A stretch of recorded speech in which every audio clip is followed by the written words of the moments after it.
Hello, everyone.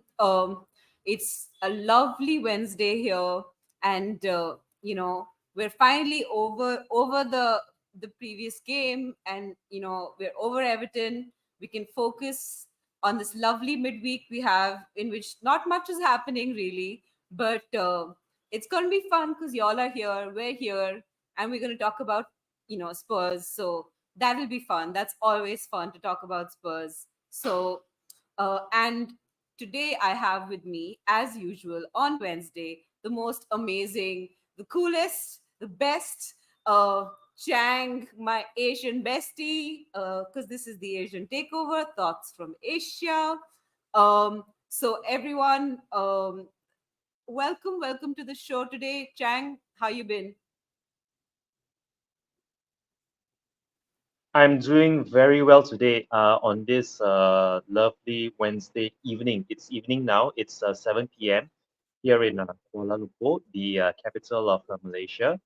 Uh, it was raining a bit earlier, but it's cool now, so I'm getting a very good breeze. I'm in a very buoyant mood because I will be going back tomorrow to my hometown for Chinese New Year over the Oh, weekend. I cannot wait for that because it's been a very long time since I actually had a proper gathering with my family members. Now that the COVID restrictions have been fully and completely lifted here in Malaysia, and if I'm not mistaken, on Saturday, the first day of Chinese New Year is when we will be taking on Brighton at home, followed by the following week, which is also, I believe, was on a Saturday as well. It will be at home against Wolves. So it's back-to-back home league games. I'm fully expecting to be able to do my first ever watch along with my daughters back in Malacca, my hometown. oh, So that's there's something amazing. for me to look forward to. Yes, I really cannot wait to actually have this opportunity to actually be able to sit down and watch them because most of our games were either far too late for them to stay up beyond say 10 or 11 p.m. at night, or it could even be on a Sunday night, and they will usually go to bed very very early because they have to go to school and have to go to work on the Monday morning, so that's not viable. But this time around, two back-to-back home league games for us on Saturdays and on the Chinese New Year holiday festive period as well. I simply cannot wait for that. Sinhe Koila, is that right? Did I say it right this time?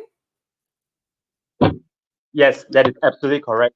That is literally Happy New Year. The 新年 is the New Year and the 快乐 is the happy. So it's 新年快乐, which is the Happy New Year. Very well done, Miss Ash. Thank you. Thank you. I try. With Chang here, we can learn a little bit. This is a language episode. You can learn Hindi from me. You can learn what do you speak I know you're like originally from China, like descended from China. Do you speak Mandarin, or do you speak I Cantonese, or mm, Okay, my primary language here in Malaysia and also for my family is actually Cantonese. I am very fortunate in which both my paternal and maternal family, meaning my dad's side and my mother's side, they are Cantonese from the district of Canton in mainland China. So yes, I'm primarily Cantonese, but I also speak Mandarin as well because Mandarin is the main Chinese medium of communication all around Malaysia, not just Malaysia, but Southeast Asia as well in general. If you were to go to places like Singapore, Indonesia, Thailand, maybe even the Philippines, Myanmar, Cambodia, uh, Brunei, all of these countries here in Southeast Asia, we use Mandarin, and that really helps, especially for uh, people either from here in Southeast Asia or people from China or Taiwan or Macau or Hong Kong. We all pretty much have this main medium of communication within the Asian community, which is Mandarin. gotta say hi, big up Adrian Chia for that super chat. Safe travels, Chang. Chang, could you pronounce that, the second part of that? Yes, okay. So this is actually in the native Malay language of Malaysia, which is Bahasa. So basically, what he's saying is Selamat Tahun Baru Cina, which directly translates to English is Happy New Year, or in Mandarin it will be 新年快乐. So to Mr. Adrian Shah over in Singapore, a very very 恭喜发财 and also a 新年快乐身体健康 to you as well from Kuala Lumpur, Malaysia.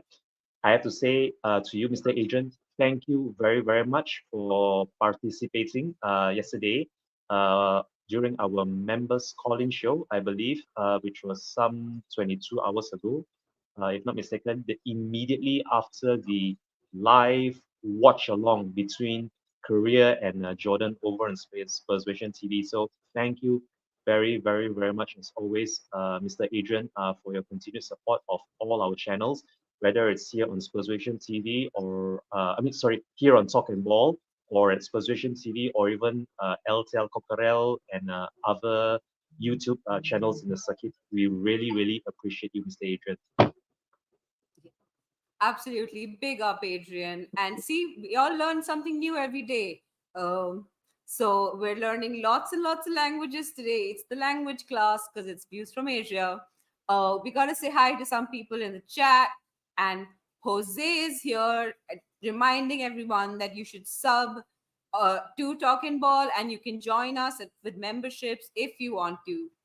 But, what's free is smashing that like button. So everybody go ahead and do that. Remember to do that. Um, and we have Eugene from Spursuasion TV. So big up Eugene. And Chris is here saying namaste and ni hao. Big up everyone in the chat. And Shanata's here. Hi to Shanata.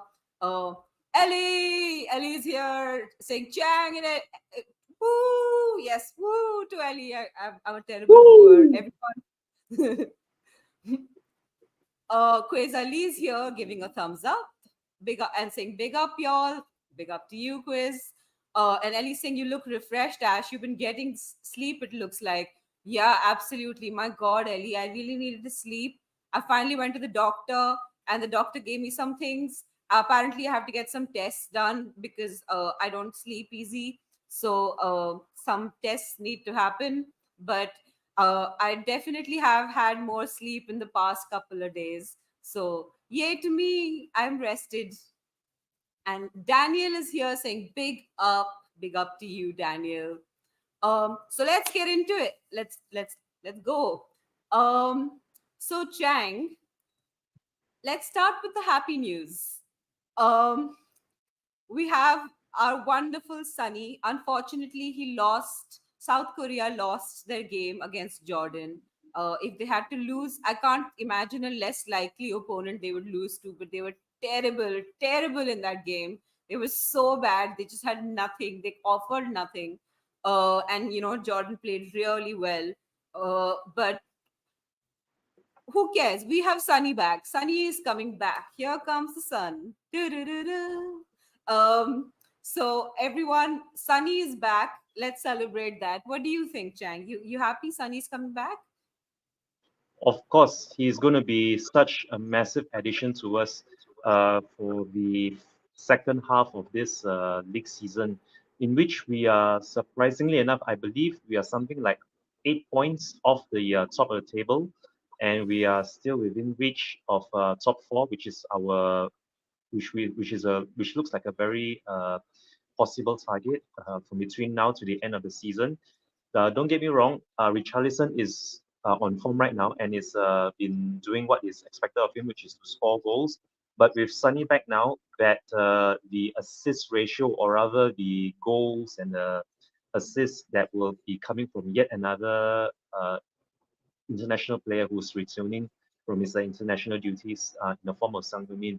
The timing of his return couldn't be at a better time. Now, when we are coming into this run of home games, which look winnable on paper, but I wouldn't count our chickens just yet because we cannot take anything for granted at all in this league because we've seen it ourselves time and time and time again, whereby fancied uh, better teams when they go up against lesser opposition or teams that are ranked below them in the table, anything can happen. Like if you to take, for example, the Wolves and Manchester United game, which I believe was last weekend.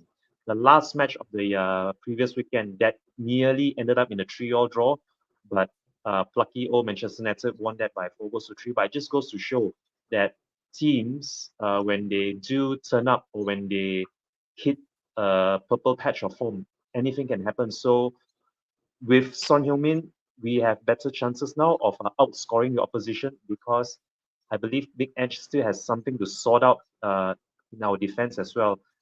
Until we can stop leaking goals from set pieces, whether it's free kicks or corners or even penalties, and also the mistakes by our own defensive backline, whether it's from the centre backs or the wing backs. And until those goals are curtailed from leaking any further, I would definitely welcome all the help we can get in the forward lines to simply just outscore the opposition and win by brute force. Yeah, yeah. I'm really happy Sunny's coming back as well. I will though say that he's played a lot of football this year, and South Korea, they play him every possible minute they can, and he's looked a little, honestly, he's looked a little tired in all of the South Korean games. And there was that one time where people were scared that his hamstring had gone. Luckily, it wasn't anything. It was probably just a cramp. But the fact that he's cramping, etc., despite getting regular game time, means that he's not 100% fit. So I would worry slightly about Sunny coming back. But what it does give us is that it gives us options. Even if Sunny doesn't start the next game, if he just comes off on from the bench as a super sub for one game, works himself back into form, or fitness rather, I think that it just gives us so much. Like when you're bringing Brian Hill on in the last 10 minutes, is like bringing Sunny on is such a giant upgrade from Brian Hill. So I think that it's just nice to have those options. And I'm hoping by the next game, that's I think the Wolves game, we'll see Sunny starting, and then Timo Werner can come off the bench. And I think that's a really good time to have Timo Werner come on as well, because he's really fast. And so, when you have tired legs in the opposition and you bring on Johnson and Werner, it just like, and them running at the opposition, maybe that'd be really good for us on the counter. Uh, I will say that with Sunny, I'm really happy he's coming back. Also because we need our captain back. We need some like experience, a few calm heads, because we've not been able to manage our games in the final couple of moments. So it'd be nice to have like that leadership team back and playing the role it was originally playing, with Sunny, Madders, and Romero, sort of like managing the game, and all of the, giving some calm heads to these younger players. So because I think that Brentford game, right? I don't like Højbjerg to start, but when he comes off the bench, he gives us that calmness. He gives us that control in the game. So I'd like to have a few senior players sort of like scattered across the team that do that. That sort of like push the game, like control the game and sort of push it forward. And like, for example, if Sunny were just to take the ball to the corner and sit on it, sit on it, I mean like just hold it there in the corner for a little while in the last couple of minutes. That would be much better than us trying to go for a goal and then conceding in the last few minutes like we did in the last couple of games. So I will say that in that sense also, it's great to have our captain back. I think that's the best part of having Sunny back. Gonna look at some of these comments. Daniel saying, we fighting teams in a top four battle, we're not in a title race. What do you think, Chang? Do you think we're top four is where we land? Top four will be my realistic target now, between now and the end of the season, because anything more than that, I think is a big bonus, seeing as how we've just sold our highest ever scoring forward in club history to Bayern Munich, and it's also Big Ange's first full season. And if you look at the early half of the season, where there was so many injuries and so many suspensions, coupled with the recent international duties for three of our core players in the likes of Sun Heung-min, Pape Matasar, and Bissouma. Right now, I'm just glad we are getting all of them back at once. Top four is definitely the realistic target. Anything more, whether it's top two or top three, would be a dream. Top one would be nothing short of miraculous, if you ask me. Given how we've been not really been able to stop the goals leaking in towards the end of games, either in the FA Cup or in the league. So until we find a long-term solution to our defensive solidity at the back, as well as more stability in the midfield, as well as finishing prowess or finishing uh, strike ratio or goals to shots on targets ratio, we will be realistically top four is definitely a realistic uh, target at the end of the season, but all is not lost. It's not the end of the world if we do not make top four. We still have to believe that Big Ange knows what he's doing. The project is well underway. I can expect a few more incomings and outgoings this summer, especially as we are trying to get rid of a few more deadwood, uh, the loanies or the fringe players, and maybe bring in some fresh faces in the midfield department, possibly even a long-term backup goalkeeper to Fraser Foster. If Fraser Foster is on his final year, then yes, backup to Vicario will be very welcome. So between now and the end of the season, let's just aim for the top four. European football is almost a must right now because we need that European football to be able to sort of like entice or try to use it as a sort of open invitation to top players from all over Europe or even all over the world to join the project and play for Big Ange. Currently, the if the January transfer window is anything to go by, the signs are very encouraging. If you see how players have been rejecting Bayern Munich and Barcelona for Spurs, but to be very fair, we need European football in order to get more marquee signings. I mean, like signings that will walk straight into our starting 11, not just sit on the fringes or warm the bench like Dragushin and even Lucas Bergvall from Sweden, which I think he will be slowly integrated into the team. Don't get me wrong, but a marquee signing that can just slot right into either flanks, either wings, up forward, or even in the midfield. If the likes of Pape Matasar or Bissouma ever picks up injuries and we are left with only Hoiberg and Skip, so someone like that is very welcome. So yeah, let's make sure we get that European football qualification. Aim for top four. Anything more, it's a bonus. Yeah, absolutely. I agree with you. I do have to say hi to a bunch of people. Good morning, you beautiful people. Patty, good morning to you.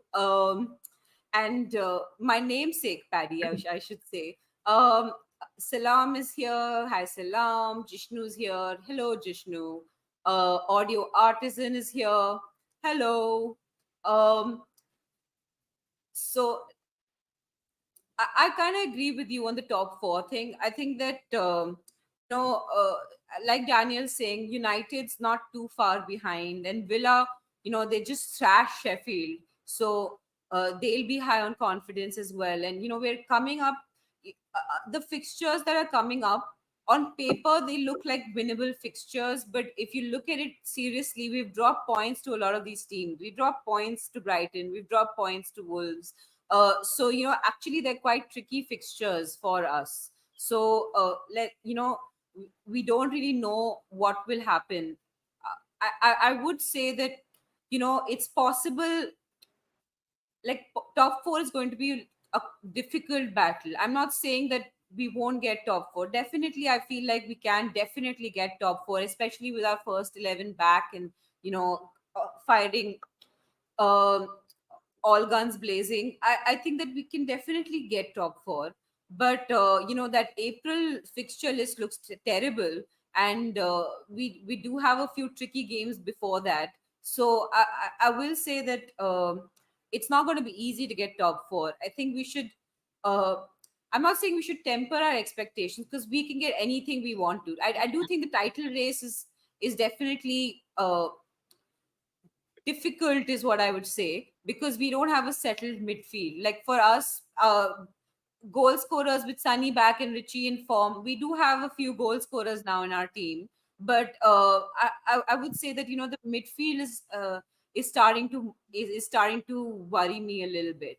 Talking about midfielders, um, we have a certain midfielder from Mali who has malaria, apparently now confirmed that he has malaria. um, what do you think, Chang? Do you think when do you think he'll come back? So for Bisuma and his bouts of malaria, from what I was told, because when I was doing the watch along for the Korea versus Jordan game yesterday with Mr. Eugene on Spurs Vision TV, Mr. Eugene did bring up a point when he did a year or so abroad in Africa, whereby for these Africans, getting malaria is very common for them, and it's almost inescapable at some point in their lives. It's almost like if you ever heard of if you ever heard of chicken pox, if you know what chicken pox is and how pretty much every Asian would at some point in their lives either they get inoculated or they actually get chicken pox themselves. So for the Africans, malaria is like their form of chicken pox, where it's inescapable, and you would come back stronger having contracted malaria. So for Bisuma, I fully trust in our medical team to get him back to full health, nurse him back to full fitness as well. And until he does come back, be thankful that we still have the likes of Bentancur to cover for him and be partnered alongside Pape Matasar and James Madison in midfield. Worst come to worst, we still can deploy Kulusevski or maybe Højbjerg or even Skip in the midfield role to shore up that midfield in the absence of Bissouma. But as far as malaria is concerned, and Bissouma's health, I have absolutely no worries at all that he would be back in no time at all. Given how he's he still has some time between now and maybe towards April when he's really needed, when we really need that strength with the midfield strength and depth to properly put in a strong finish towards the end of the season. But as far as Bisumas and his health is concerned, I have absolutely no worries about that. He will be back, and we will see the Bisuma from the first 10 games from our season under Big Ange.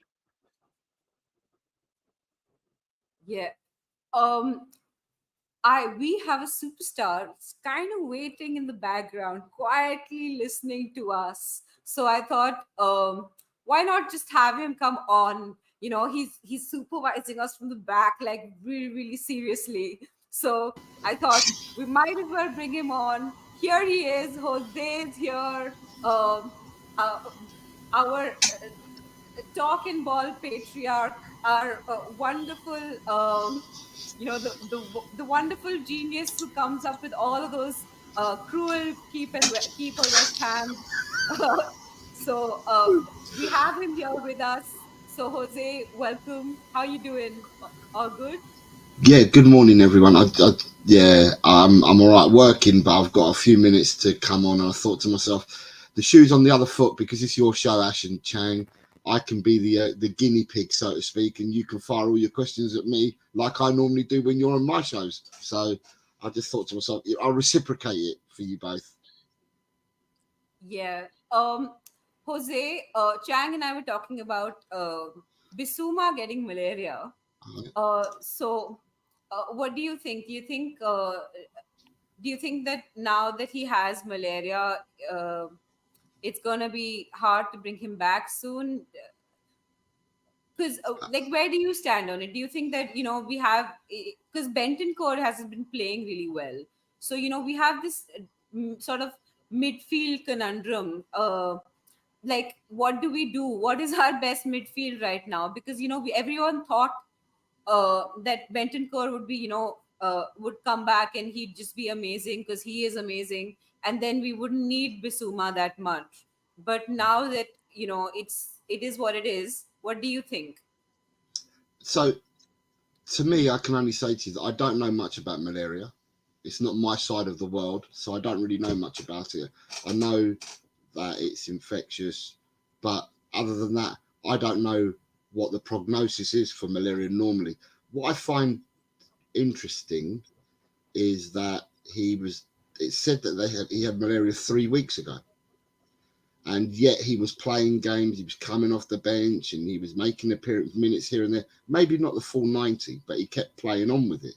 So, what's the difference with him having malaria in Africa for 3 weeks already, and then him coming back to London with malaria? I'm not sure. Is he allowed to travel out of Africa with malaria? Is he allowed back into London with malaria? I'm not sure how we stand with it.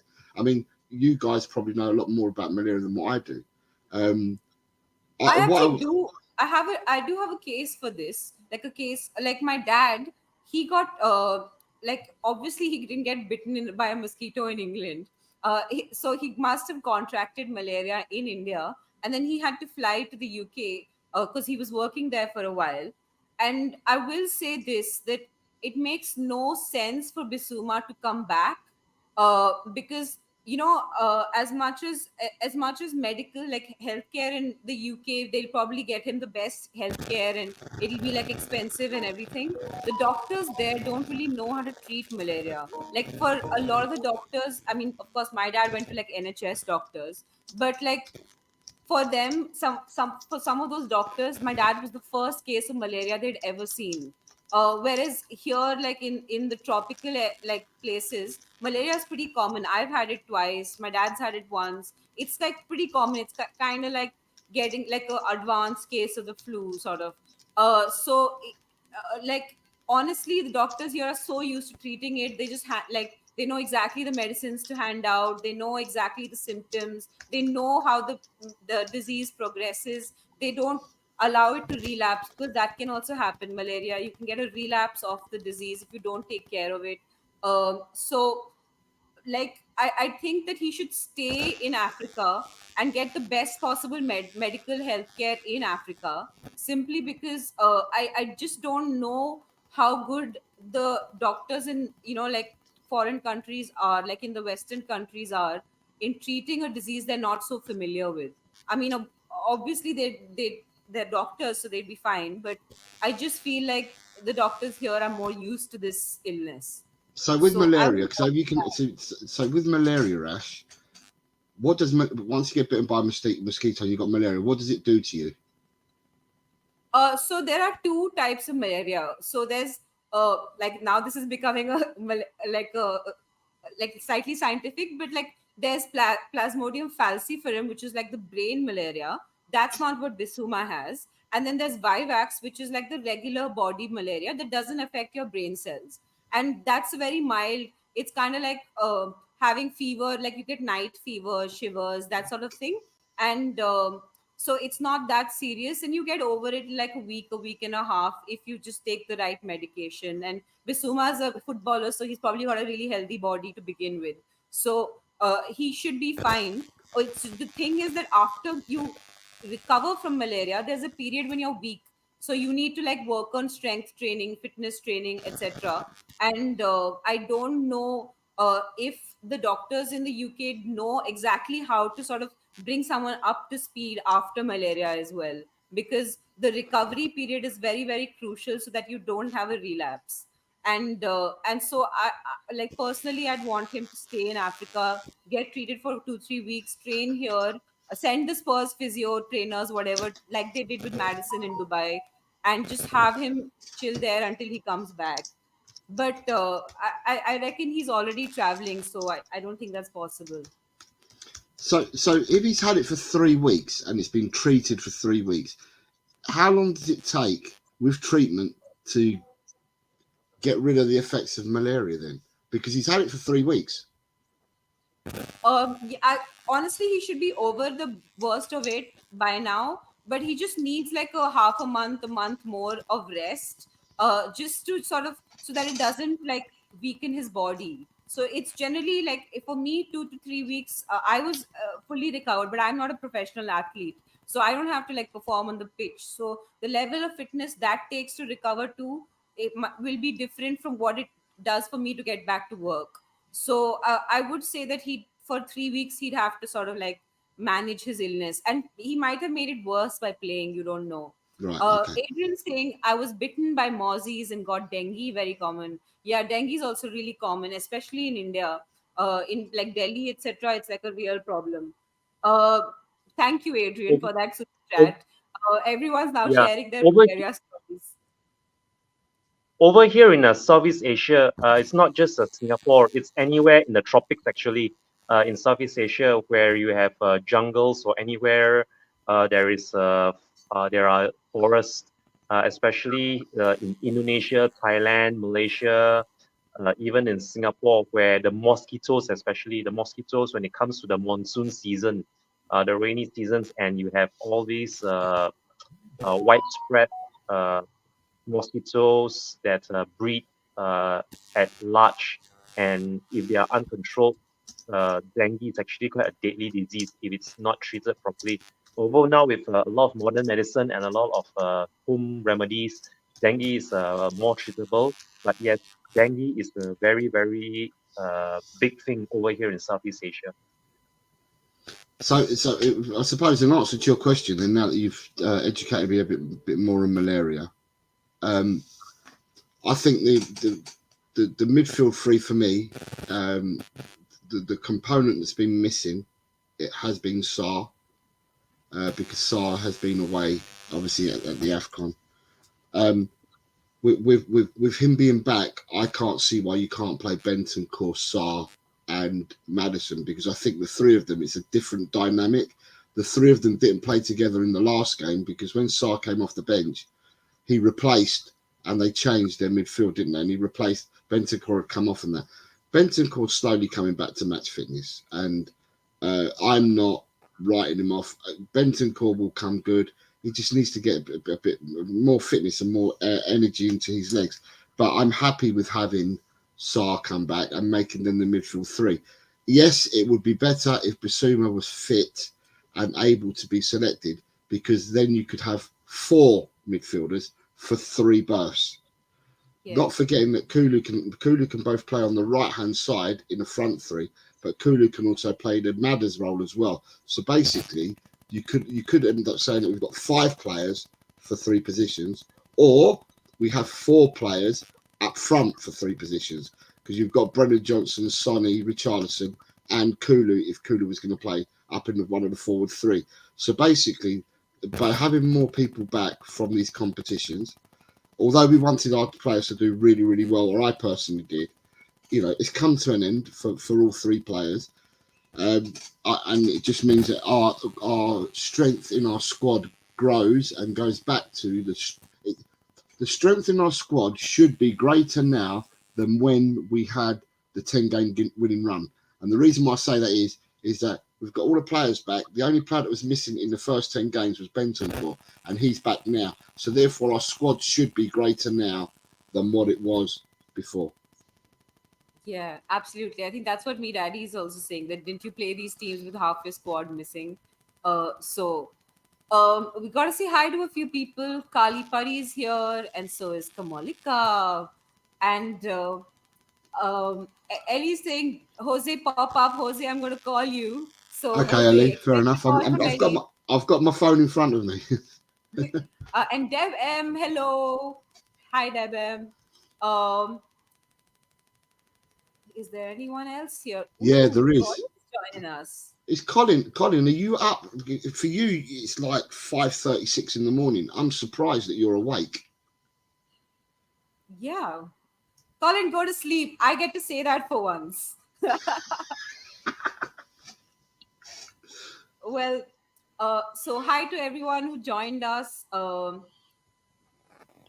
is a question that I'd sort of like to go back to because we kind of like moved on to other things. Quez Ali is asking thoughts on possibly playing Sunny on the right. I'll go to Jose first and then Chang. Um, have we ever seen him play on the right? I'm not sure whether we've ever seen him play on the right. For me, I understand the new way in the new world of football where people have to be playing as inverted wingers. So they play on the opposite side of their stronger foot and they cut in and stuff. I like to mix it up. I do like the old style wingers where a winger would go past the player on their natural side and get the ball across the box. Um, and I don't think we do enough of that at Tottenham. And it's obviously Ange wants it that way, but I'd like to see us change things up and get people on their natural sides rather than be inverted all the time. Um, but with Sonny, which is Sonny's strongest foot? Is it his right or is it his left? Because I think he's equally adept with both. So um, if Sonny's probably one of those players that can play anywhere across the front three because he is a two-footed player. Chang? I think to answer this question, it would be up to the supporting forwards, the likes of Timo Werner, Brennan Johnson, maybe even a Kulusevski or even a Manor Solomon to see where would they be deployed. Because if Son is the jack of all trades, let's just consider Son as the jack of all trades, whereby he can fit in any position in the forward line. The question that should be asked is which other forward player do we have that would complement him if he were to play on the right? Would it be Timo Werner, as what we've seen Timo Werner do away against Manchester United and at home as well against Brentford, or would it be someone like say a Manor Solomon if he's coming back, or even a Brennan Johnson if he can be deployed there? So to answer your question, yes, to a certain extent, Sony can be deployed on the right, but it depends on just how efficient his counter opposite his the left flank wide player is going to be effective or not in the game in which Son is deployed on the right. Yeah, I absolutely, I'm with you. I think that it matters who we play everywhere else. For Sun, it depends on that whether we play him on the right. But I also think that you should play players in their strongest positions as far as possible. And with Sunny, I think that his strongest position is the left wing. So in instead of playing a slightly substandard player on the left wing just to fit Sunny in on the right because we need someone on the right, I'd rather have that right be slightly less effective and put Sunny where he's most lethal. So I would say that we do we're very blessed that Sunny is so two-footed, like so two-footed that I wouldn't be you like if someone just looked at his stats, you wouldn't even be able to guess which is his dominant foot. So I do think that he can play anywhere in the front three. But I why take that chance? Just play him in the left where he's comfortable. Like I think that with experience, Sunny can just dictate where he plays on that pitch, and if and as long as he's holding down that left, he should play there. Jishnu saying, I don't see Bisuma being a regular starter at this stage of his career. Might be a backup in PL or UCL group stage level. We should all go in for Kamara in the summer. Kamara Sar or Kamara Bentancur will be solid. So there was somebody else who said Kamara in the starting of the chat.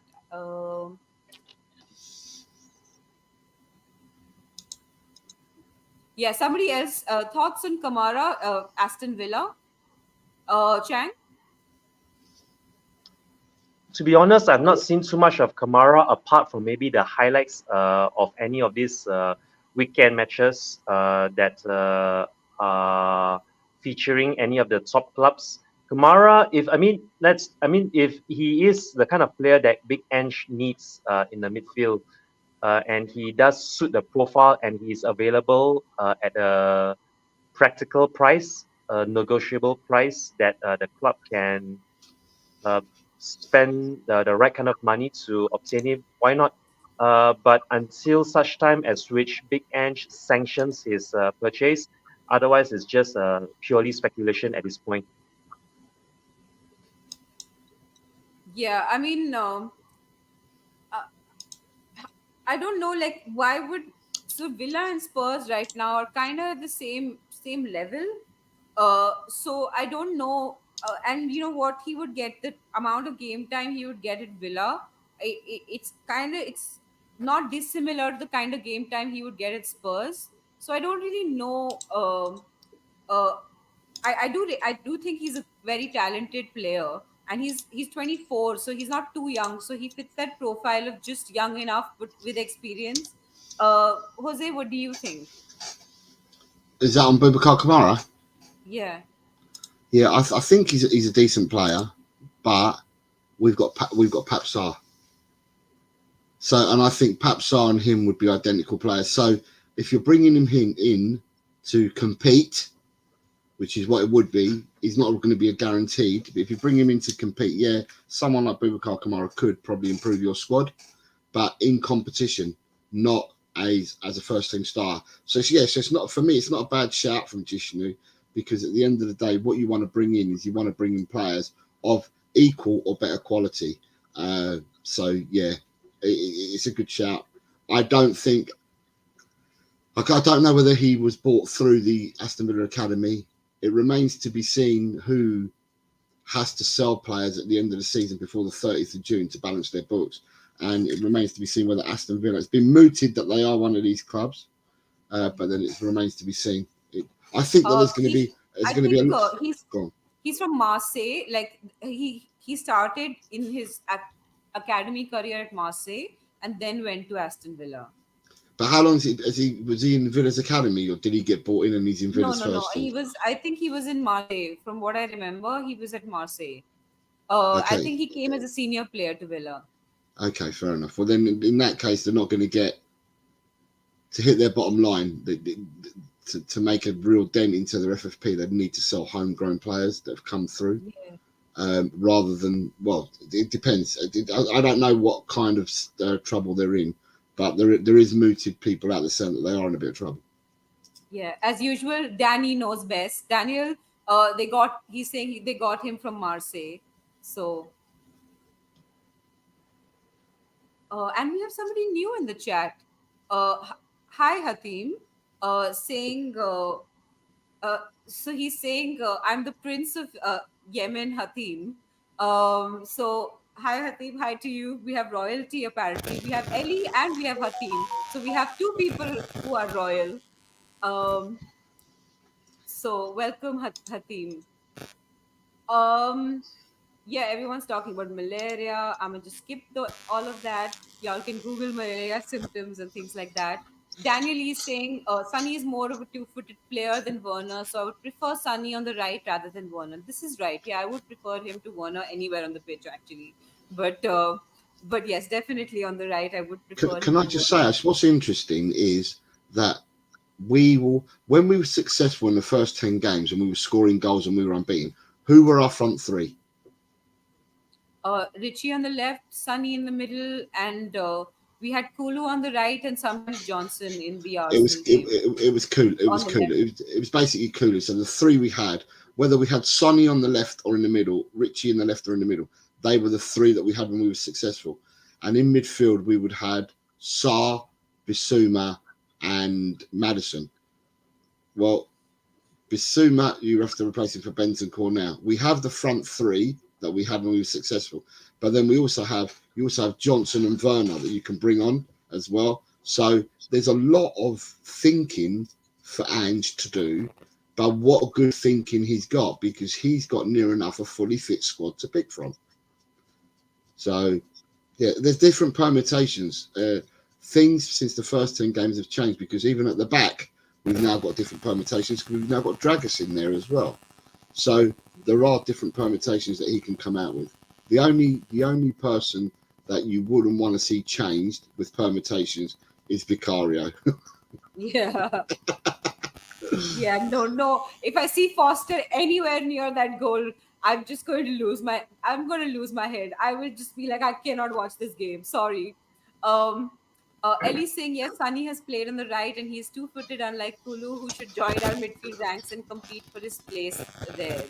Um, I, I will say this. Kulu hasn't really, you know, yes, our best midfield, our best front three during that period when we were amazing was Sunny, Richie, and Kulu. But Kulu hasn't. He's just really been off it in the last couple games. He hasn't been able to make the passes, even the things that he's good at, like his hold up play. That's also been like slightly off. Chang, what do you think about Kulu? For Chang? Kulu, I think it could be a matter of confidence. Can you hear me?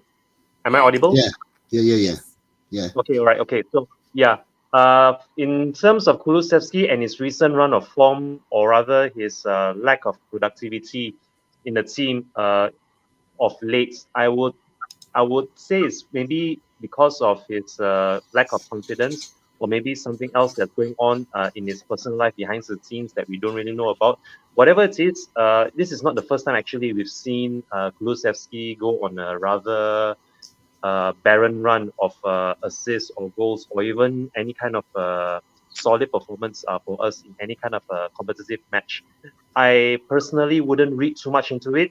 I won't be hitting the panic button on his recent slump in form anytime soon because I know this is just uh, a I would say it's not a permanent thing. It's more of a temporary thing because class is always permanent. So the saying goes.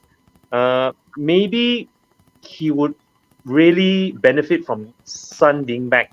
This is just my hypothesis, or this is just my theory on this. But with Sun being back and with a proper captain to lead the front line, we could actually be seeing Kulusevski being deployed on the right flanks again, going forward in the second half of this season. Now that we already have the likes of James Madison and Pepe Matassar in midfield. So assuming, and this is a big assumption, our midfield three is going to be Pepe Matassar, Madison, and Bentancur at home against Brighton. Then the three forwards would pick themselves. Richarlison on the right, Son Heung-min, most definitely on the left, and then on the right hand side, on the right flank, it's a toss up then between Kulusevski and Brennan Johnson. And given how I believe it was either you, Miss Ash, or Queen Ellie who's been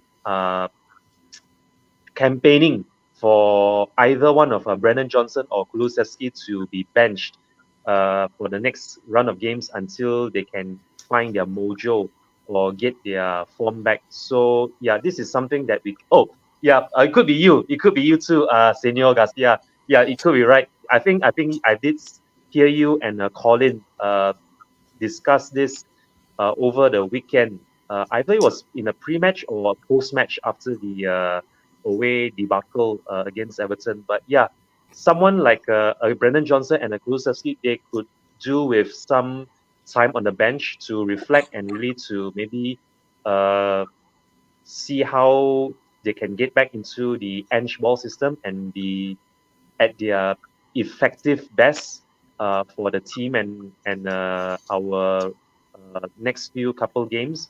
But yes, uh, bench time for either of them will really do them good. But I wouldn't be too worried about their long-term roles in the team. Yeah, I quickly gotta say hi to a few people. Morning, Ben. How's it going? Um, and then Tequila's here saying big up, lovely Ash, lovely Eltel, and panel, and also saying that doesn't know Chang well enough to call him lovely. Well, Tequila, I will tell you that Chang is absolutely lovely. So, you can say hi. You can say lovely Chang as well. Um, Then we have Najumi, new name in the chat. So hi Najumi. And Lee Smithy Smith is here saying big up all, big up Lee. Um, okay, so I'm just gonna go back to what we were discussing, but before that, as Jose says, everyone, uh, smash that like button, show some love to me and to Chang and to Jose, or whatever. If you don't like us, smash that like anyway because you tuned in, didn't you? Um, and it's absolutely free, so you don't lose anything. Um, Jishnu saying Sar Kamara aren't identical. Kamara more of deep lying defensive mid good on ball. He's the spine behind Aston Villa's success. He likes to sit in between the defenders, a modern day Louis Gustavo. What do you think about that, Chang? Okay, I believe that before we even get into potential signings in the summer, in terms of our midfield, we have to first look at two very important components, or rather, two very important aspects of our midfield that is that we have currently on the books and that is going to be playing a very big part of our future in seasons to come. The first one is the likes of Lo Celso, the futures of Højbjerg and Oliver Skip. How are they going to fit into the system if they even have a future at all as first playing Ange ball on the big Ange? And also the recent signing of Lucas Bergvall.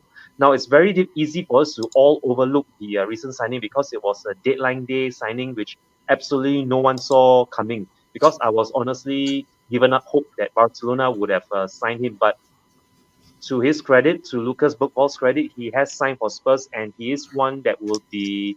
Uh, I read somewhere from our official statement that he will only be joining sometime in July, I believe. And Yeah. I don't think he would walk right into the squad. He would need time to develop. I wouldn't be surprised if he's sent out on loan, although the compilations, the video clips, and all the analysis, the threads I'm reading all over social media points out that he may be the real deal. He could be one that would really light up any Premier League team the way our own Pape Matasar and Destiny Udogi themselves have just taken the Premier League by storm. So Lucas Bergvall, if he is as good as a lot of these so-called experts are claiming that he is, what does that say about any potential summer signings in the midfield department for us?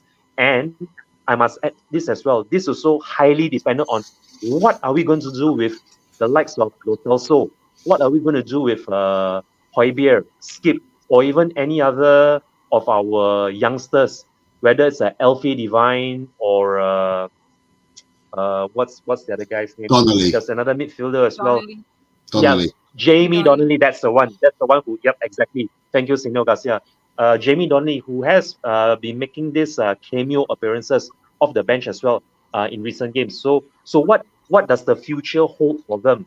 All of this, I believe, Big Ange himself is taking into serious consideration before we actually make our next big summer signing, or rather our next big signing in the midfield department.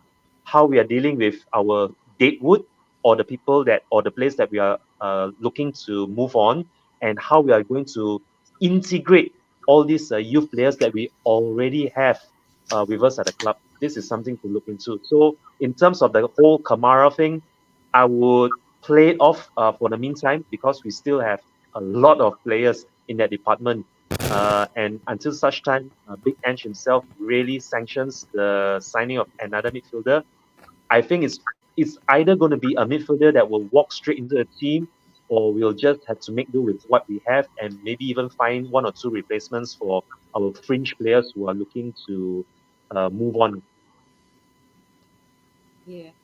I gotta say, we have a Gandhinavian god in the chat. Hello to Bobby K, who's saying good morning, Ash, Jose, Chang, and everyone in the chat. Coming with Spurs. And we also have Money saying hello, hello. I'm still shouting expletives in celebration. We got Sunny back. Club before country always. That's, I mean, when you're supporting South Korea, that's not really hard because Uh, Clearly, managerial appointments is something South Korea finds hard to get right. But good on you, Money, for being happy that he's coming back, despite the fact that South Korea lost. I wish that they would have won it, but if they haven't, the next best thing is to have Sunny back. So, big up Money. And Ellie's saying it will give Brennan that hunger, and when he gets his chances off the bench, he will have to take them. Otherwise, he will be offloaded as Ange won't carry passengers, even though he was one he wanted. So Ellie's responding to the Chang's shout out saying she wanted Brennan Johnson benched. And Ellie's also saying not Donnelly, it's Jamie Donnelly. Guys, I've had his mum on the line. Um, is there a difference in that pronunciation? I'm butcher everybody's name. Okay, so if I get it wrong, I'm really sorry. English is not my first language. Everyone should remember that. And Money is saying Klinsman, the new Arteta. Actually, wait, English is not, I mean, technically either of any of our first languages because Jose's got Spanish heritage and Chang is from Malaysia. So, hey, So can I just add to what Chan was saying earlier, right? With yeah, yeah. Bergvall, I haven't seen Bergvall play. I'm not going to say that I knew about him or anything at all because I don't. I haven't even watched a reel about him at all. I've read comments. I've not seen him in the flesh, anything at all. Now, what I will say is a few points is on on Tottenham signings this in the winter window. I think the positivity of the signings is the fact that the three players that we brought in, whether we're in agreement or not, they were sought after by other clubs. And these three players who we went for decided to come to Tottenham. So you got Werner chose us over Man United, Dragusin chose us over Bayern, and Bergvall chose us over Barcelona. That is the positive part for me going forward. If I read what it's being said in the media, online, everywhere, is this Bergvall is likened to a mini De Jong, is what people are saying. Um, and for me, De Jong is some player. He's lost his way at Barcelona a bit because he's not played, but when he was at Ajax, he was a machine. Um, and I think that De Jong has to leave Barcelona. It's either change the management or he has to leave Barcelona to find his feet again. But to get that comparison at a very young age is really, really good. Um, yes, I agree with Chan. We need to see where we are in the summer once he comes in because he can't play. He can't join us till July now, effectively, because he's on loan at his parent club, or sorry, at his former club, Jurgensen's. He's on loan until the end of the season. So then he comes to us on the 1st of July. And that will then add competition into the midfield. And then by then we will have an idea of what we want to do as a club going forward. Or should I say, Ange and the team around him will have that opinion. But what I will say is I saw some. I've never seen this other player, Ronnie Bargi. Barty, yeah. Okay, I've never seen him play. I know nothing about him either. But there was stuff yesterday saying that he would love to join up with Bargval and Kulusevski. So what's this Ronnie Bargi like, and what position does he play in? Educate me because I don't know. Honestly, So, Senor Garcia, I'm as lost as you on this as well because I've never. I mean, I'll be completely honest with you. Up until now, until I read that little snippet about him wanting to, of him not shooting down any speculations that he might be linking up with Kulusevski and Bergvall at Spurs. I've actually never heard of this player. I have no clue who he is, what position he plays, from which club he even hails from. So this player came absolutely out of the blue. But I guess now I don't know why. In the recent, not only this recent last few months, it's been recent seasons as well. A lot of these new young players, the likes of even this Lucas Bergvall himself, they've come out from absolutely nowhere and all of a sudden like they are catching on so quickly. So this new Ronnie guy, if he really is anything Everyone that Rooney Bargy, like Wayne Rooney, Rooney Rooney Baji. Bargy. Okay, let's just call him Rooney Baji then. So this Rooney Baji, if he really is the real deal, and if it's anything like what Lucas Bergwall is, or if it's ceiling, if the potential or the ceiling for this Rooney really is that good, I mean, if he is another player that Big Ange himself fancies, why not take a chance on him? But of course, at this point in time, we must remember this is all just purely speculation. We could always do some research on him to see what is his strengths, what kind of positions does he thrive in, and just how highly valued is he in the transfer market. A lot of good people, Chan. A lot of good people. This Rooney Bargy, I've heard his name in the past. I heard his name before Lucas Bergvall, to be honest. A lot of people have been raving about this youngster as well as being the next best thing. And a lot of good people have been saying this. So, therefore, to see a post yesterday from him saying that he's happy for Lucas Bergvall and he'd like to unite at Tottenham, I mean, I couldn't tell you what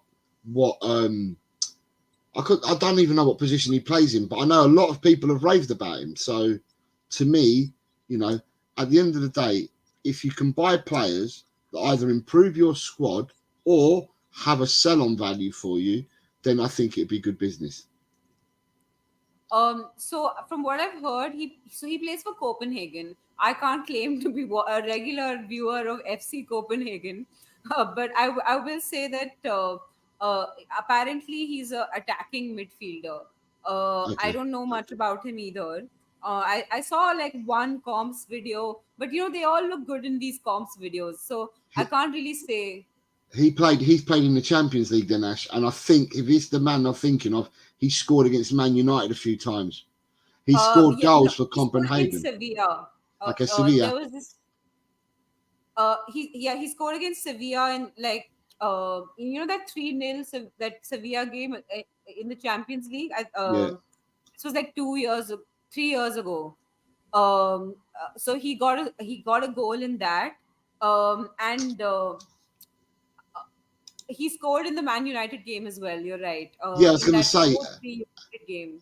did he score? How many goals has he got in the Champions League this season? Because I think he's a regular fixture for Copenhagen, and that's where I've So possibly seen him I from. think this season he just has that goal against United in the Champions League, but in total he scored like some, I think, 2 goals in this Champions League. Okay, and he's what is he? 17, 18, No, he's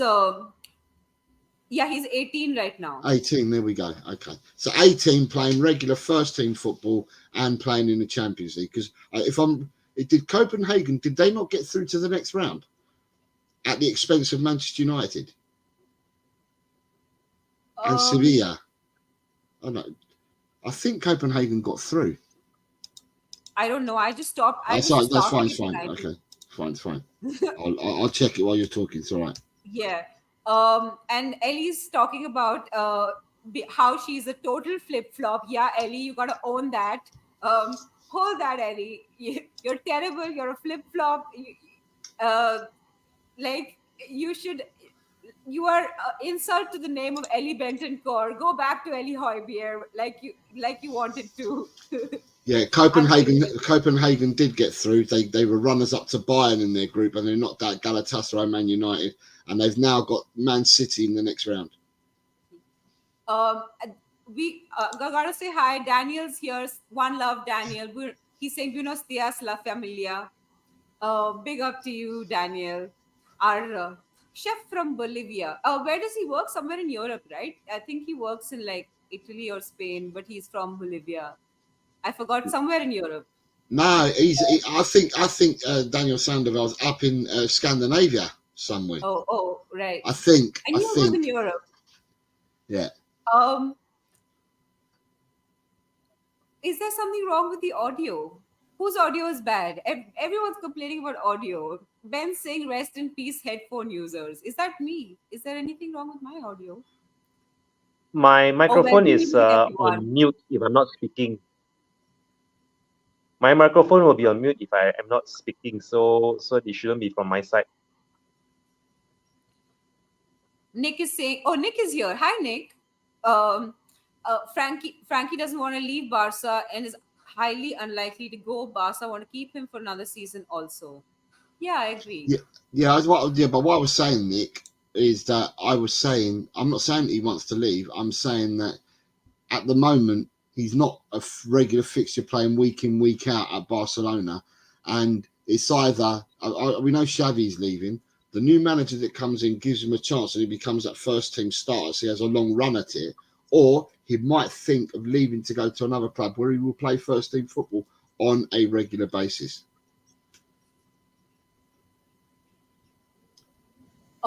Bobby K is saying liked on both channels. Yes, everyone, be like Bobby K. Like on both channels, and everyone also sub to Ben on the coffee company. It's a lot of fun. Yeah, no, I hear it. I hear it. Um, um, it's a lot of fun, and when you go there, please type in the word Spurs or football. It'll be lots of fun to see what happens. So I've messaged both the mods on my phone to tell them to plug their channel. So yeah, please support Ben at the coffee company. And if Bobby wakes up and stops messing around with the chat here, he'll probably plug his channel as well. Money saying names these days: Rooney Bajis and Oscar Bobs. Where did all the Enos go? Oh, well, mostly these are the product of millennial parents.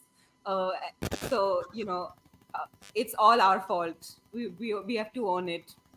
And Ellie saying Rooney is a winger. He's 5 feet 8 inches. He's old, 49 matches for Copenhagen. He's not old, Ellie. He's 18 years old. And has scored 12 goals. And like Bergwall, he's 18 and has been playing well in the Champions League. Oh, I thought he was like a second, like he was a cam. He was a second striker. At least in the comps videos, he plays very centrally. See, this is why you don't trust comps videos. Oh wait, sorry, Jose. Yes, everyone, sub to Bobby at Three Spurs Boys. Go and do that quickly. After the show, you don't leave now. Go after the show. Definitely sub to Bobby. And Bobby saying, "Wake up! I refuse to bend your ridiculous demands, Jose. It's only 7:07 a.m." That's very precise, Bobby. So clearly he's awake enough to know it's 07 a.m. So there you go. And then Ben saying there was a really loud mic connection sound a while back. Oh, that could have been me. I kind of knocked over my lamp. I have sunlight and I have to compete with that, so I put a lamp here, and it's like a whole thing. Don't worry. Like if you actually saw me streaming right now, it'd be this weird contraption where there's like my lamp jutting out from the side here, and then there's sunlight coming in from here, and I'm sort of like this. So yeah, it's funny. Whatever. Um, and now we have Indian Scouser here saying, "Big up from Thailand. Big up to you, Indian Scouser." Um, and Ben saying someone has a loose mic. It ain't me, Ben. I knocked mine over, but I put it back in place. Yeah, so moving on from our possible summer transfers, I feel like summer is so far away. Like there's no point discussing it right now because we just finished the Jan window and we have so much football left before summer happens. So I feel like we gotta sort of focus on what we got right now and how we can use what we have right now, and sort of discussing that. What do you think is our best midfield three? Like I know we've discussed now lots of options. We talked about Skip and Hoybier's role. We talked about Bentancur. We talked about Bissouma coming back. But just give me three names. Three names best midfield to play in the next game. Chang, Madison, Pape Matasar, and Bentancur. There you have it.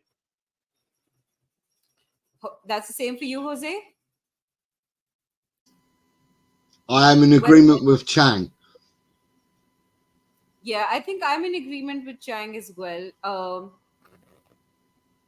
And Ellie saying breaking news: we've just been linked to another Chelsea loanee, João Felix of Barca.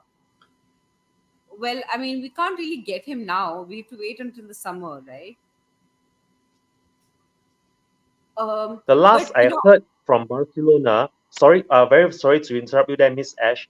The name that was making the rounds yesterday, uh, I believe it was from Tuesday onwards, the name that was heavily linked from Barcelona was ex-Leeds forward player Rafinha.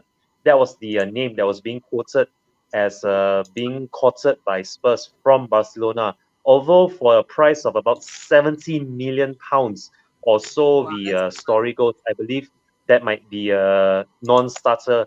But yeah, the last name that came out from the tabloids surrounding a Barcelona player that would be of interest to Spurs was Rafinha. So this João Felix from Barcelona, maybe it's another one of those non-starter stories by these tabloids or reporters who are experiencing a slow news day. I wouldn't be yeah, surprised. I'm not surprised that João Felix went for a lot of money to Atletico Madrid. He went from a Portuguese club to Atletico Madrid. He's obviously not the type of player that Atletico Madrid would like, or something's happened there with the Argentinian manager because he's no longer hasn't been in the plans and keeps getting loaned out to clubs. Um, so therefore, I wouldn't be surprised if João Felix is being linked with clubs because he finishes. Barcelona can't afford to buy him. Let's be straight.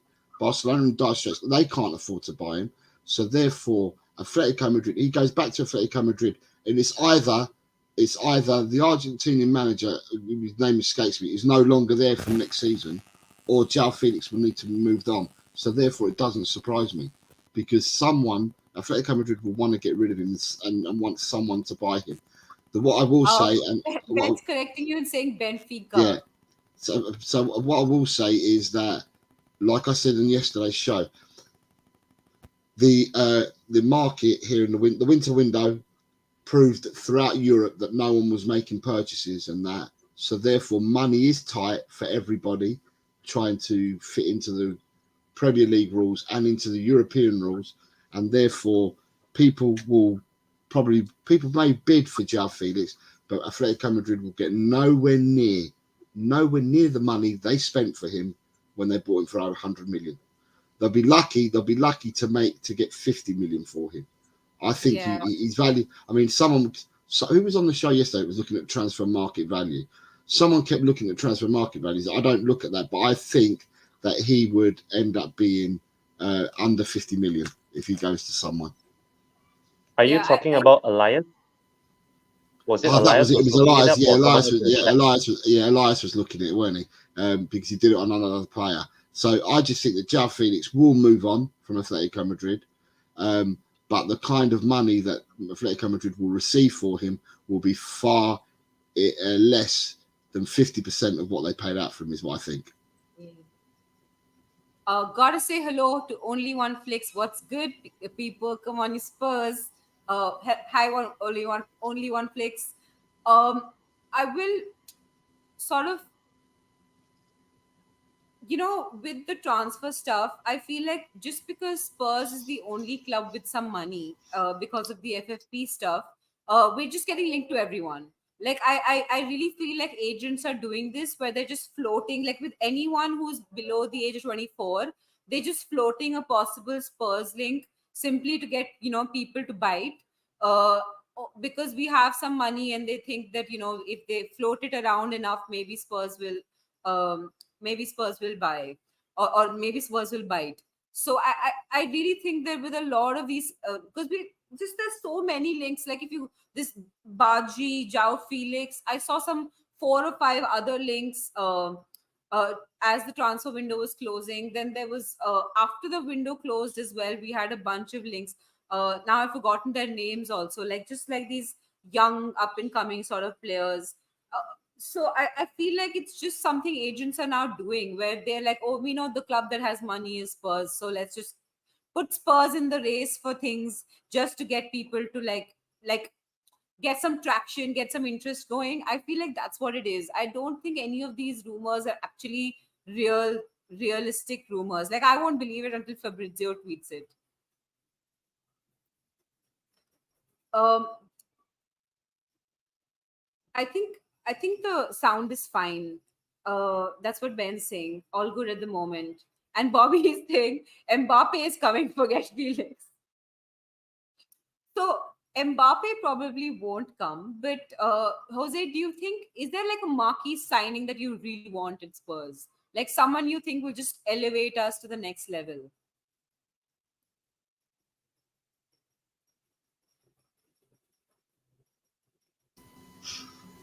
Is it? Are we being realistic or unrealistic? I mean, we're being realistic but ambitious.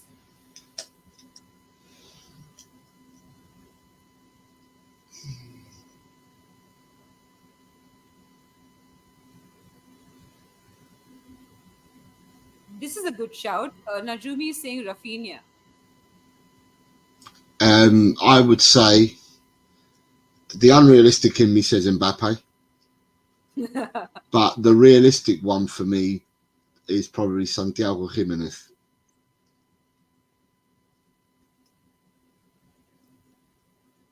Yeah, I see Santiago Jimenez. That's a distinct possibility. Chang, what do you think? Wish list, marquee signing. My unrealistic marquee signing would actually be Robert Lewandowski. It's sort of like a counter.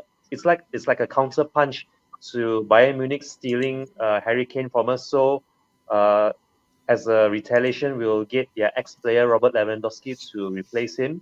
But realistically, I can only see maybe a Jota or Santiago Jimenez as well. Although, uh, I mean, it is Big Ange and his blessings that we need to take into consideration as well when we look at any more potential signings. So realistically, if if he is to honor his word and not go for his former Celtic players that will leave Jota out of the running, I hope we get someone along the lines of an Ivan Tony.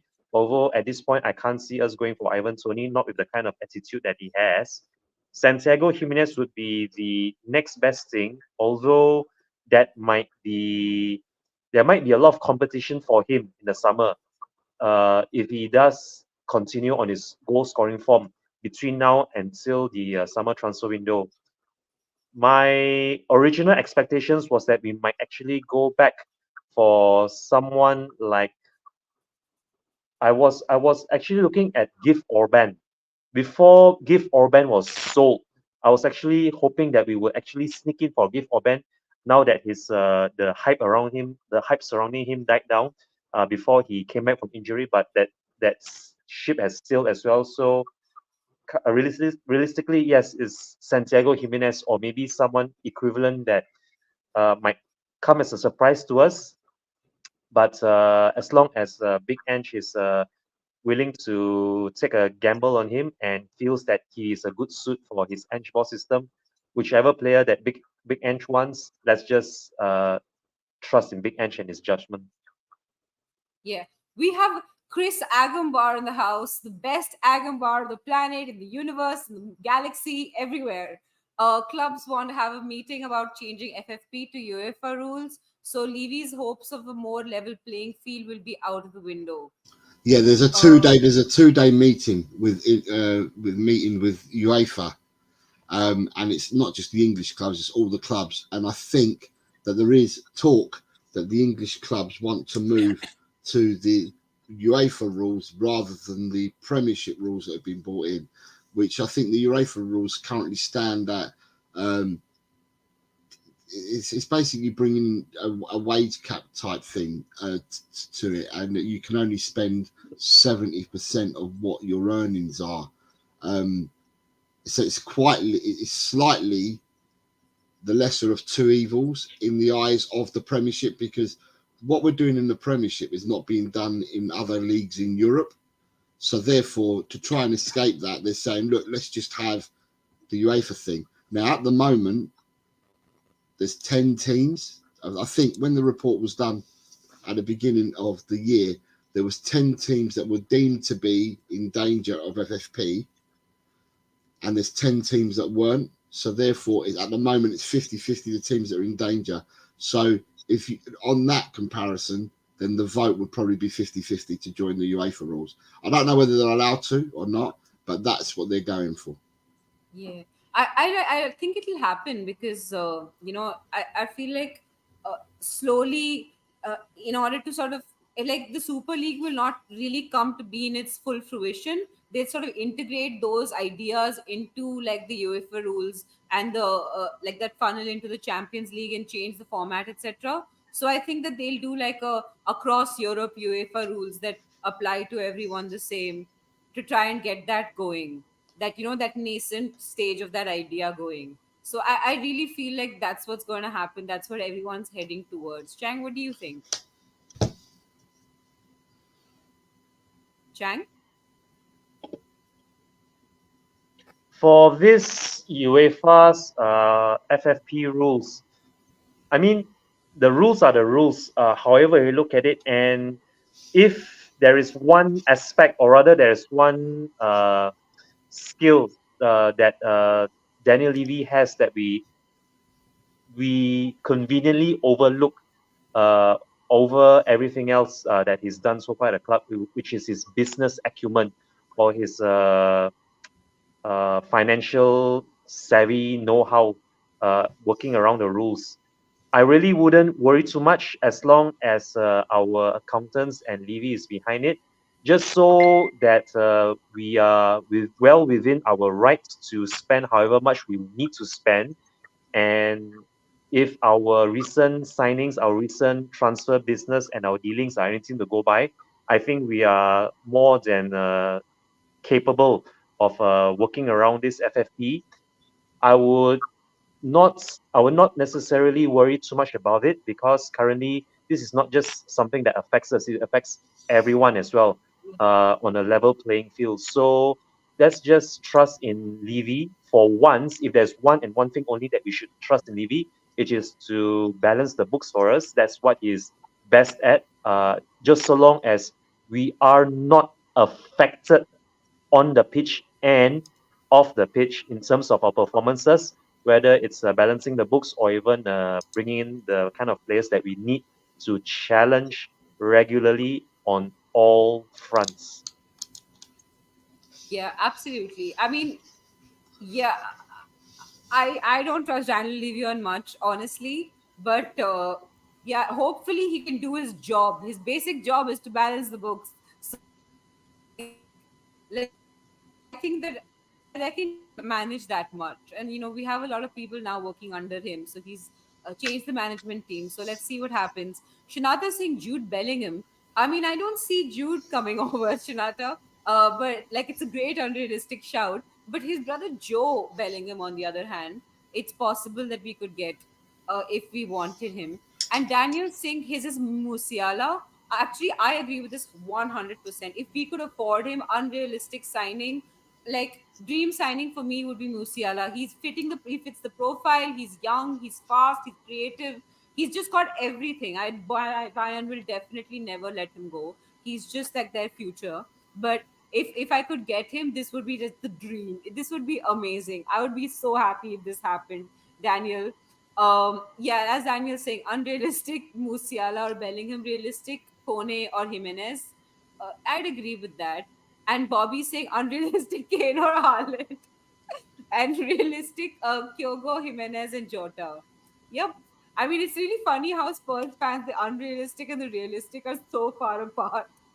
I think that just shows how much we have to grow as a team, to where our unrealistic and our realistic are closer together, like nearer in terms of players that we can possibly attract to our club. I'd like to see that.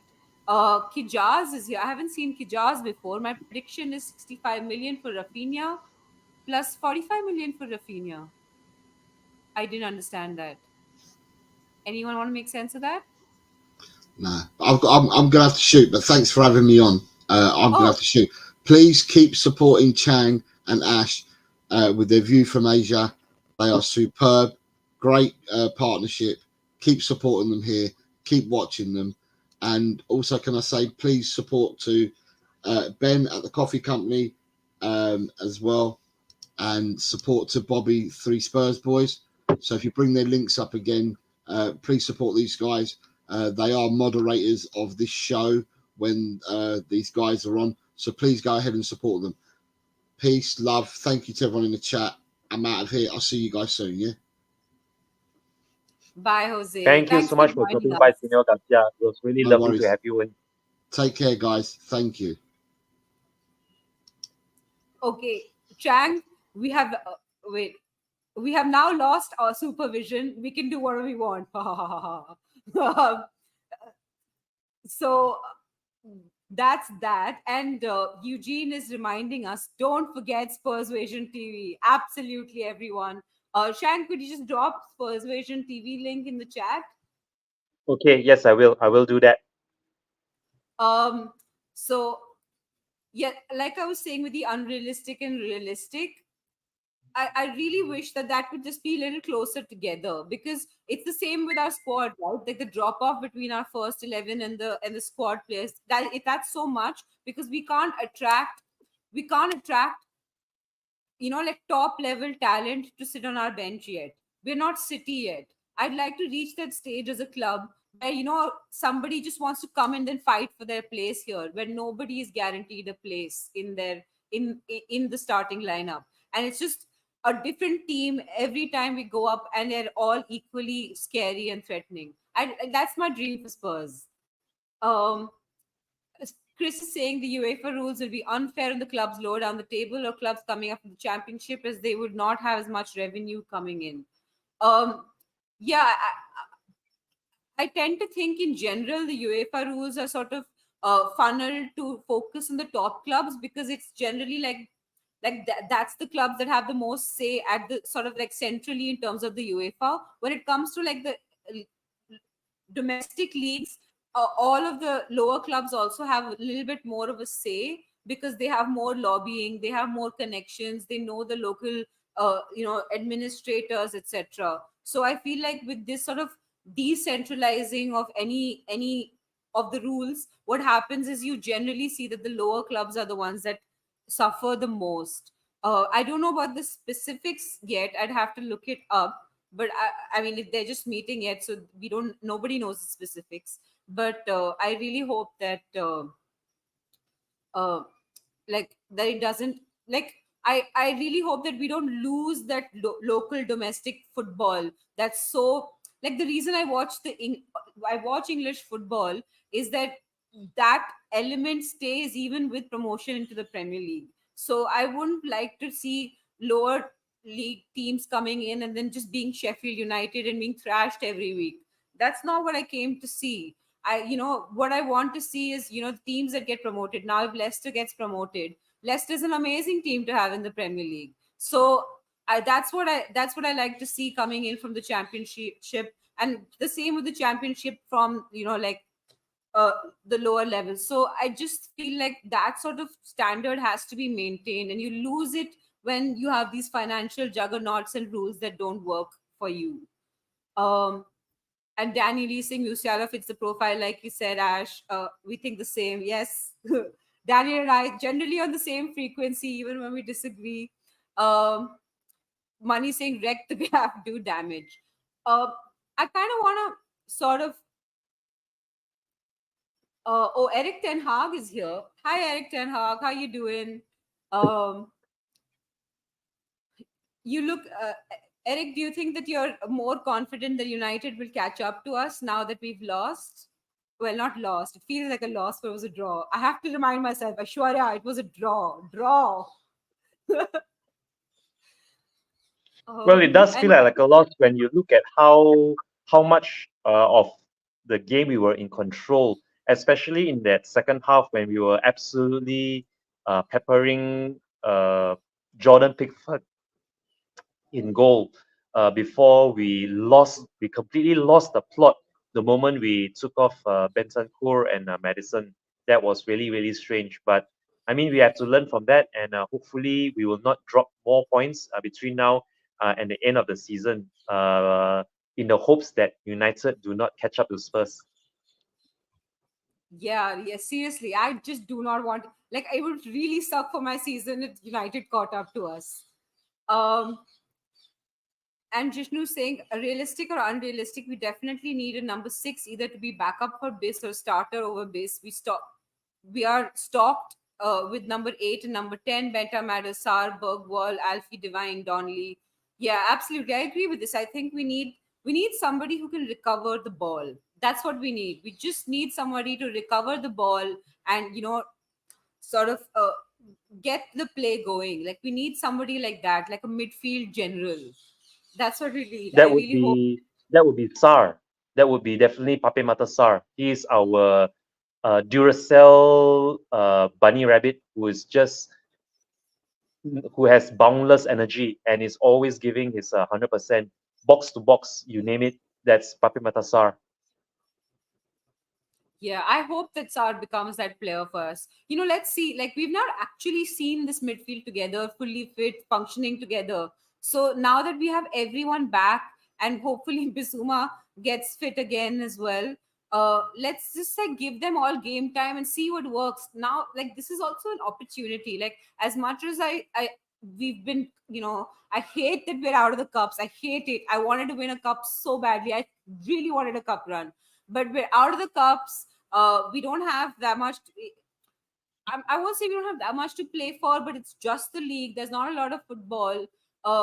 Let's just experiment. Let's go for it. See what works. What functions is our best midfield. Um, so I'd like to see all these players put together in different combinations, except Skip and Hoybier. I don't want to see Skip and Hoybier. But apart from them, I'd like to see all of these players in different combinations, see what works, chop and change it. Like figure out your best chemistry. So I'd really like to see that. Um, Everyone sort of talking to them each other. When you say we was in control, I never felt in control. We did not really pepper Pickford with shots, seeing as Everton had more shots than us. We're that also missing their two best midfielders. Uh, yeah, I actually agree with this honestly. Like, I do think that game, the first half, actually both halves, we didn't really like. I won't say they had control either, but I think that like they had a lot of the ball and they were progressing pretty forward for an Everton team, Sean Dyche team. They were like, and they were playing a lot better than I thought they would because they were crap against everyone else before that. For they hadn't. I think they'd come in winning one match in four or something like that. So they'd come in with really bad form, and I thought that they played really well. So I will say that at no point in the game did I think that we were in control. I would like to add something very quickly, if I may, Miss Ash. Although it's disappointing that we let 3 points slip, and let's be honest, it was 2 points drop, not 1 point gain against Everton. But I believe this is a very good opportunity for me to just remind everybody that, including this season, I think we have not won at Goodison Park for a good 5 seasons now, since Yeah. 2019. I believe that was the Christmas of 2019, where I believe he won something like 5-2 or 6-2. It was a very crazy game. We fell behind very early, and then Sun Heung-min somehow got into a position where he was able to lob this the ball from the right from a very tight, acute angle to draw it at 1-1. And I remember Kieran Trippier had a free kick that was parried or saved, and then Harry Kane tucked in the rebound. And Ericsson also had a very beautiful goal in the second half. And Sun Heung-min got two as well, two for Sun, two for Kane, and maybe even one for Ericsson or even Delhi. But it was the last time we won was that long ago under Pochettino back in 2019 before he was Yeah. sacked. So this season included, I think we've not won there for a good 4 or 5 seasons now. So yes, it was unlucky and it was very disappointing for us to have dropped points. away at Everton, but what's done is done. No point crying over spilled milk. We just have to learn from it, and we really need maximum points now in our next two home games against Brighton and Wolverhampton Wanderers. Yeah. Talking about Brighton, this is the last thing we sort of cover. We won't do like a match, like pre-match thing. We'll just like your thoughts in a minute sort of thing. Uh, what do you think about the Brighton game? So okay, I'm just going to go by the book here when you try to predict anything that's going to happen based on our current form, the players available to us now that everyone is almost fully fit and back from international duty, as well as the opposition and their current form and the number of injuries or suspensions that they have to deal with themselves. For the Brighton game at home, this is also going to be another one of those scrappy, close call or very tight margins game. The same way we struggle against Manchester United away as well as Everton away. I'm hoping for us to, at the very least, put to rights the very disappointing 4-2 loss away at Brighton about 2 months ago in December, I believe, or was it in early January? I can't really remember, but let's just correct that result, that very disappointing loss 4-2 away. I really hope we go for it right from the beginning. Let's not do a South Korea. Let's not try and copy Jurgen Klinsmann and play negative football and let the opposition get us first. We should take the initiative. Let's go for the jugular. Let's from the kickoff get straight into their faces, try to win all the second balls, recycle possession as much as we can, make use of the flanks, make use of the speed and the tenacity that we have. And with Pepe Matassa back as well, I don't see any reason why we shouldn't be bossing that midfield.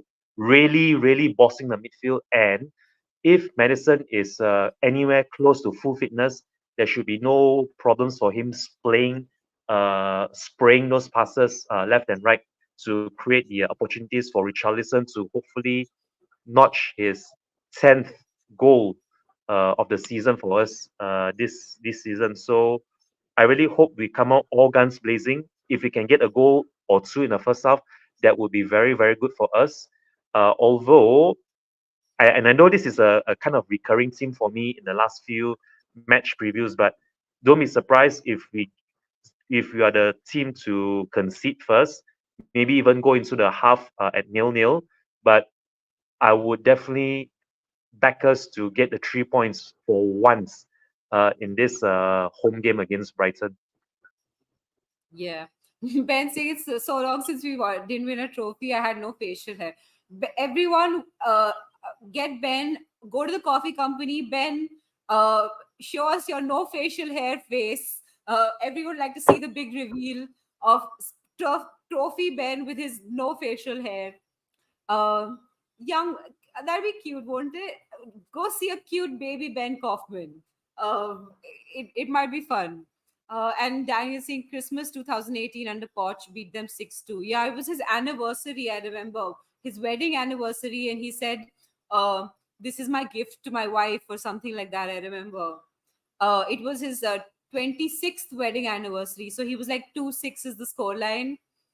And Eric Ten Hag is saying, when Chang is here, I miss Ellie, and with Ellie, I miss Chang. When could I catch you guys all together? Hopefully soon we will make this happen. We give the audience what it wants. Hopefully it'll happen soon. And yeah, I kind of agree with Jishnu on this. I actually see Saar as more of a box to box running midfielder, and we need someone sort of like, we need a Rodri. Like we need midfield general Rodri, like somebody of that ilk. Maybe not as good as Rodri, obviously, because he's the best in the world at that position. But I feel like we need somebody like that. So, recruiting team, please get on it. And Swap is here. Hi, Swap. And he's saying after the Everton game, I thought we would buy a midfielder with different profiles. Somehow, like we sell Hoiberg, we could get an anchor man rather than signing a like-to-like replacement. Yeah, I see this. I see this as well. Um, and Swaps also saying this thought came because City also struggled with defenders like Guardiola, Ake, and Diaz when Rodri wasn't present. So maybe our team needs an anchor man. So it gives a structure to our defense. Yeah, exactly. I feel like these modern ways of playing with a high line, you need somebody there to sort of like uh, just give a little bit of a cushion to the defense, because like we've seen in the last couple of games, our defense has been getting like our defense is being put under pressure because there's no one in front of it to sort of take the to relieve that pressure off them. You know, Hoiberg and Skip haven't been doing that job where they take the ball and they progress it further, where they recover the ball when it's coming at them. So I do feel like we need somebody there, you know. I wouldn't like I'd hate to praise Arsenal, but I feel like for them, Declan Rice is that person. So I wish that we had gotten. I mean, I don't want West Ham players, but I wish that we had gotten Declan Rice instead of those idiots. And Chris is saying last time we won a trophy, I had a head full of hair. Uh, Chris, I'm hoping. You know what, Chris? I I wish that when we win a trophy again, you again will have a head full of hair. So here's to hoping your hair grows back. Everyone wish Chris hair. And El Tel Cockerel is saying keep showing the love to that like button for Ash and Chang View from Asia show. Yes, everyone. Smash the like my friend David Shire. Hi, Dost. Smash the like on both channels, please. So this kind of brings us to the end of the show. Chang, where can we find you? Okay, as I posted the link earlier, I can be found on Persuasion TV, where both me and Mr. Eugene, we have been doing some watch alongs of late, especially the Korean games in the Asia Cup. And if there are any more live watch alongs or even shows to do, whether it's pre-match or post-match reviews of all our Spurs games, I can be found on Persuasion TV. Apart from that, I'm pretty much here and there and everywhere, whenever and wherever anyone needs me. It could be on United Spurs of America. It could be on Kate and Jimbo's Just a Girl Who Loves Spurs channel. I was actually thinking of trying to appear on Mia's members calling show earlier, but I thought better of it because I really wanted to get this show of ours right this time around. Uh, but yeah, anyone can always look me up on social media, whether it's Twitter, Facebook, Instagram, anywhere with you can search my name. That's where I'll be. So if you are ever in any of those platforms and you are not connected to me, by all means, please do look me up. I would really welcome it. Yes, everyone go sub to Persuasion TV. The link is in the chat. This is the link. So if y'all want, go there. It's a lot of fun. You have Eugene and Chang and a bunch of other people come on. So it's a lot of fun. Go there and support all Spurs channels. Like we're a little family here. So it's your little, I think Colin says it best. Your favorite corner of YouTube. So that's what we are in Talking Ball. So uh, we're trying to build that community here. So everyone like, subscribe, and Eric, we will take this in the next episode since we are out of time. But I will remember, or you tune in and remind me if I do not remember, which is highly likely that I won't. But as always, we play you out with our legendary James Madison song. So everyone, have a good day and come on, you Spurs.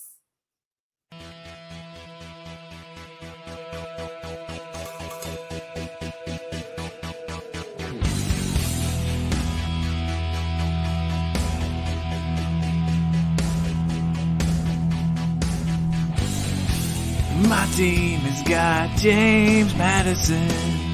James Madison is what we need. Whoa, thank God we got James.